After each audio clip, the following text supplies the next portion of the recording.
Hi மக்களே, school leave விட்டதுனால எல்லாத்தோட குழந்தைங்களும் வந்துட்டாங்க பாருங்க. வெயில் பயங்கரமாக இருக்கனால உள்ளேயும் இருக்க முடியல, எல்லாம் விளையாடுறதுக்கு வெளியே வந்துட்டாங்க. பாப்பா விளையாடுறீங்களா? வீடு கட்டிட்டியோ? ஐயோ அழகா இருக்கே. நீ கட்டுனியா வீடு? இது என்ன கை காலெல்லாம் இது நானே இவ்வளவு கட்டணுமா? அது அந்த சின்னதா கல்லுக்கெல்லாம் அடுக்கி வச்சிருக்குல்ல, அவ எடுக்கனாளா? நீங்க கட்டுனீங்களா? அழகா கட்டி இருக்கிறீங்களே. பாப்பா நீ என்ன பண்ண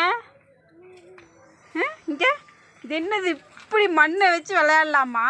காலையில் தானே எல்லாரும் குளிச்சுட்டு வந்தீங்க. எல்லாம் கட்டடத்து வேலை செஞ்ச மாதிரி மண்ணு பாரு கையெல்லாம். ஐயையோ, இங்கே நீ திரும்ப. அழகா இருக்கிறீங்க இப்போ. ஒரே மண்ணில் விளையாடிட்டு